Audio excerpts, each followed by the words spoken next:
మహోన్నత భారతదేశానికి యుగ పురుషుడిగా వికసిత్ భారత్ మహాసంకల్పానికి దూరదృష్టి గల రూపకర్తగా ధర్మాన్ని, భారతీయ శాశ్వత నాగరికత విలువలను పరిరక్షించడంలో ఆచంచల నిబద్ధతను కనపరుస్తూ తన దూరదృష్టి గల నాయకత్వంలో 140 కోట్ల భారతీయుల ఆశయాలకు నూతన స్ఫూర్తినిచ్చి దేశాన్ని అపూర్వ ప్రగతి పథంలో వేగంగా ముందుకు నడిపిస్తూ ఆత్మనిర్భరత స్ఫూర్తిని, జాతి గొప్పతనాన్ని మరింత బలోపేతం చేసి ప్రపంచ వేదికపై భారతదేశాన్ని ఆత్మవిశ్వాసంతో కూడిన గౌరవప్రదమైన స్థానం నిలబెట్టిన మన గౌరవ ప్రధానమంత్రి శ్రీ నరేంద్ర మోదీ గారికి మన రాష్ట్ర ప్రజలందరి తరపున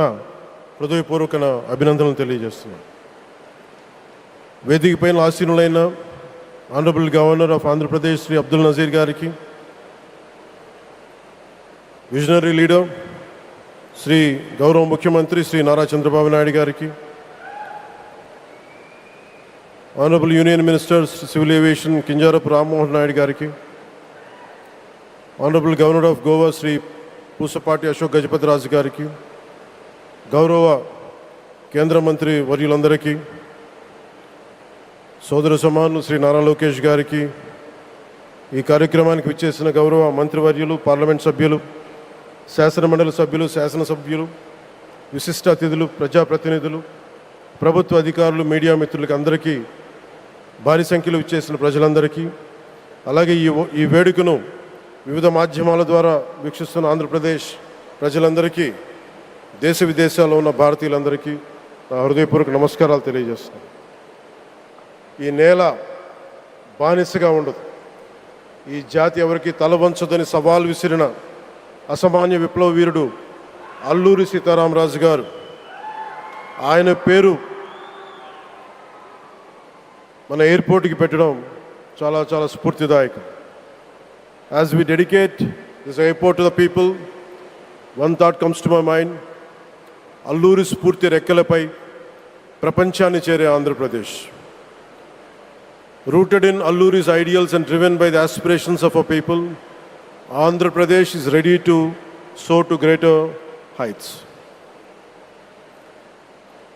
ఈరోజు మన గౌరవ ప్రధానమంత్రి శ్రీ నరేంద్ర మోదీ గారి చేతుల మీదుగా అల్లూరి సీతారామరాజు అంతర్జాతీయ విమానాశ్రయానికి, జాతికి దీనిని అంకితం చేయటం ఆంధ్రప్రదేశ్ అభివృద్ధి ప్రస్థానంలో ఒక నూతన అధ్యాయానికి నాంది పలుకుతుంది.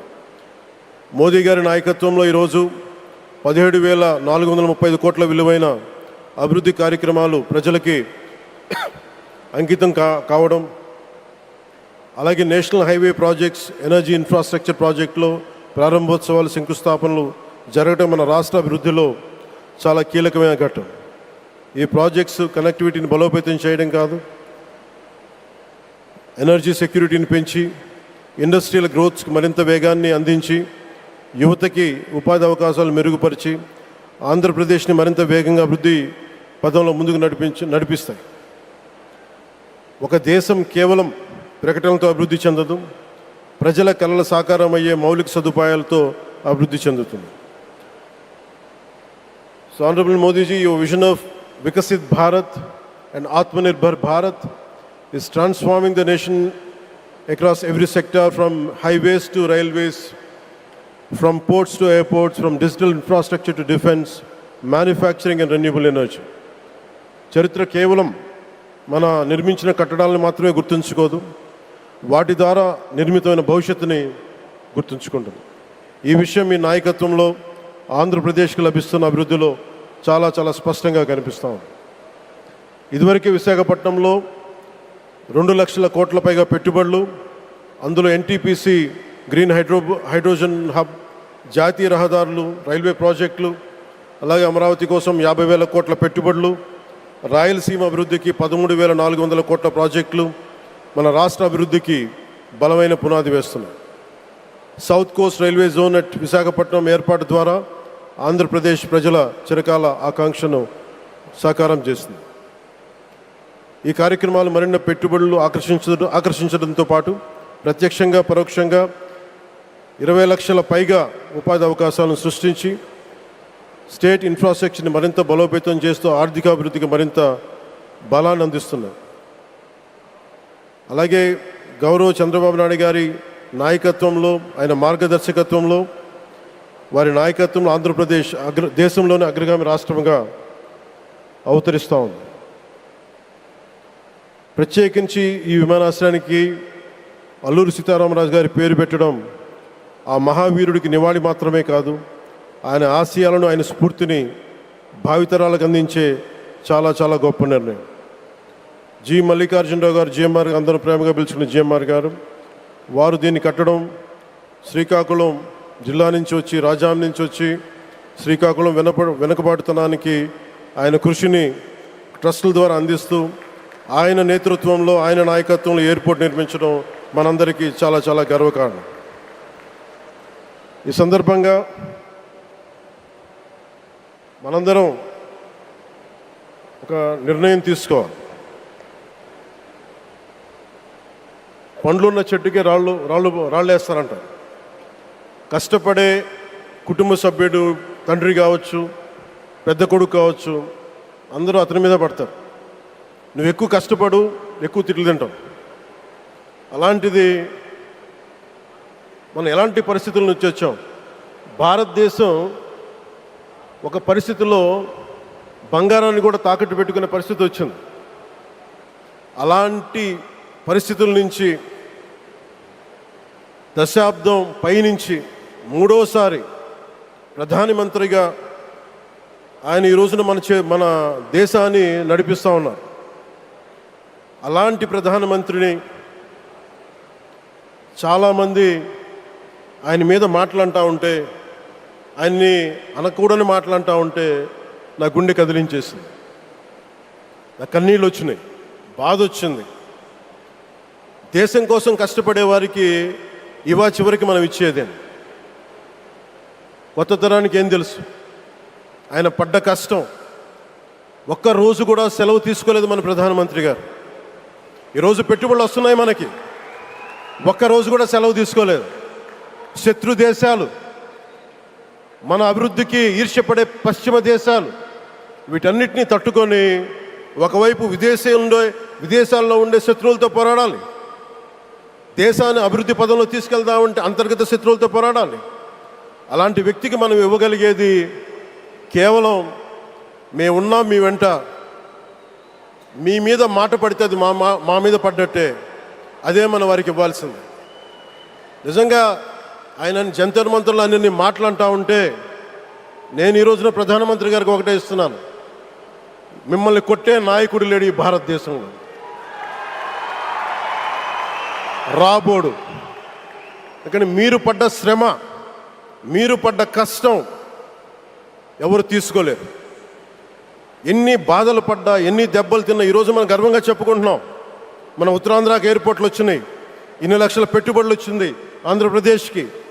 కానీ ఇవన్నీ తట్టుకొని చెయ్యాలి అంటే 144 కోట్ల తాలూకు ప్రజల ఆకాంక్షల్ని ఎంతోమంది వెనక్కి లాగుతున్నా, ఒకళ్ళు ముందుకు తీసుకెళ్లాలంటే ఎంతమంది తిడుతున్నా, విమర్శిస్తున్నా తీసుకెళ్తున్నారంటే ఒకే ఒక్క నాయకుడు ప్రధానమంత్రి శ్రీ నరేంద్ర మోదీ గారు. నేను ఎందుకు తపన పడ్డాను,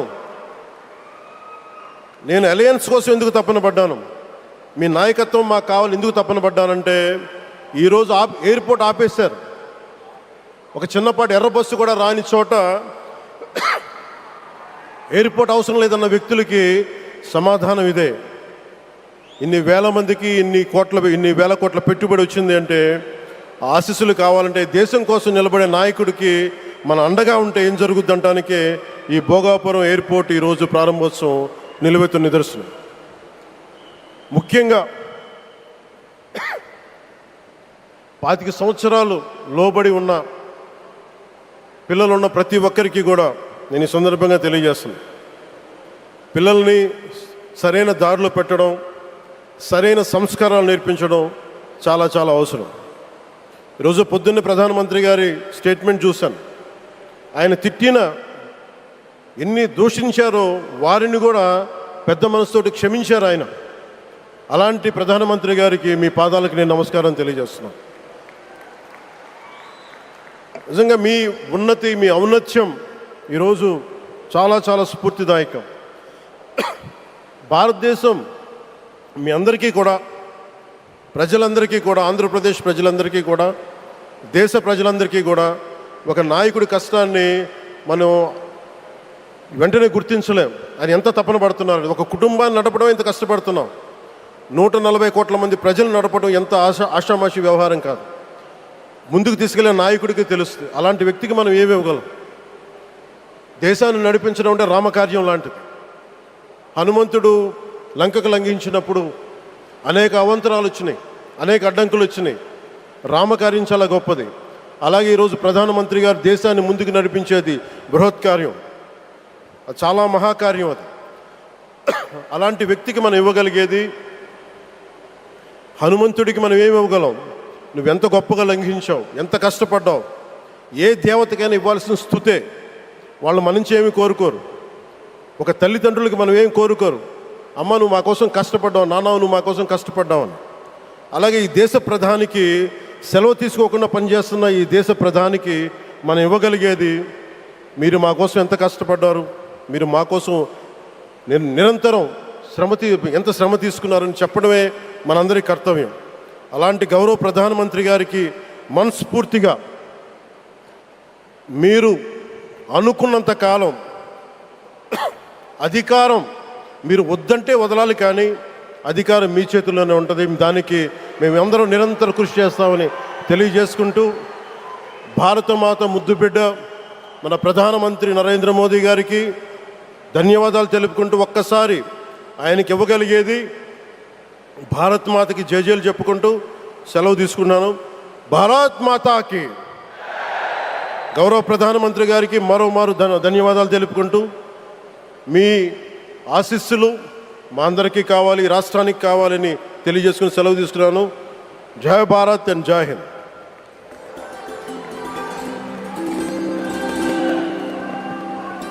thank you sir, thank you very much. దూరదృష్టి, మౌలిక వసతుల అభివృద్ధి, పెట్టుబడుల ఆకర్షణ, ఈ 3 అంశాల చుట్టూనే వారి దృక్పథం దృఢంగా సాగుతోంది. ఆంధ్రప్రదేశ్ను దేశంలోనే అత్యంత వేగంగా అభివృద్ధి చెందుతున్న రాష్ట్రంగా తీర్చిదిద్దాలి అన్నది వారి లక్ష్యం. విమానాశ్రయాలు, పోర్టులు, పారిశ్రామిక corridors, IT hubs, logistics networks, వీటి అభివృద్ధి వారి ప్రాధాన్యత వహిస్తారు. గౌరవనీయులు ఆంధ్రప్రదేశ్ రాష్ట్ర